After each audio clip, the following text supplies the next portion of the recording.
It appears as if I'm going to be able to actually do a video out here in the back deck without causing a non-significant percentage of the viewers an epileptic seizure because of the focus in and out and brightness that my last couple videos have been doing.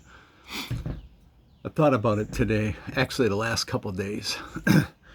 I figured I was going to look it up at some point, do the old Google search, or DuckDuckGo in my case. How do you keep it from focusing in and out bright flashes on your videos when you're outside?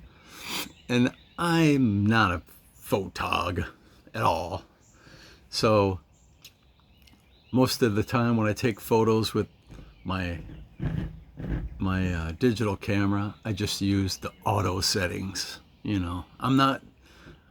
I don't think I know the f-stop that should be used or any of those other terms that I really don't know much about.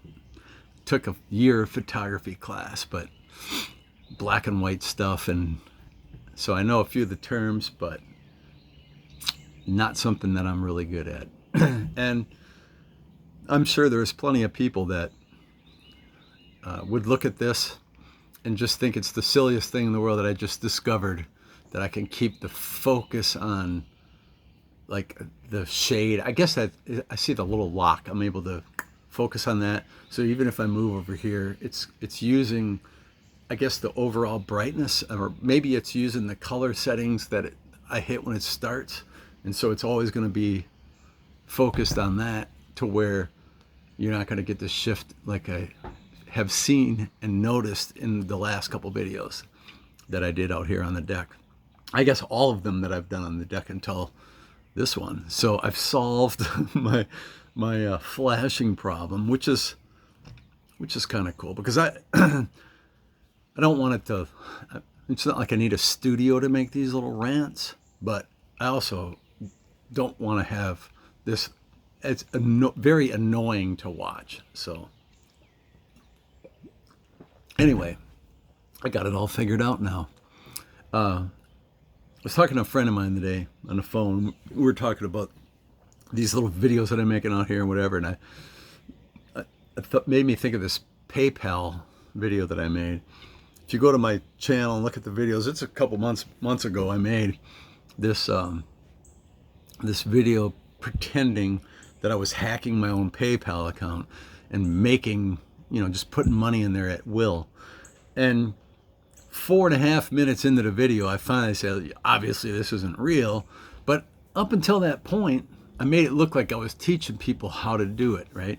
And so without advertising that video at all, other than I might have tweeted it out on my Twitter account, but I think I just named it PayPal hack or something like that. And by those two words, or by those keywords, it was able to attract, and it's not like a ton of views, but it's like 3,500 views or something. The next on this channel is like 50, if that.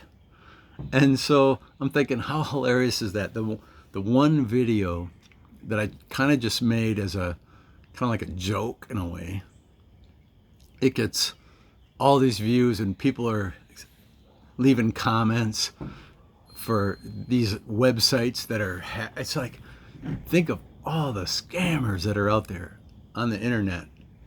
It's just like, I feel bad for people that fall for crap like that, but it's like, how is anybody still getting away with that to any degree? I don't understand it. I understood it in the 90s, and how people could fall for stuff, but it just seems to me like there's so much information out there about scams, and everybody knows the whole Nigerian thing.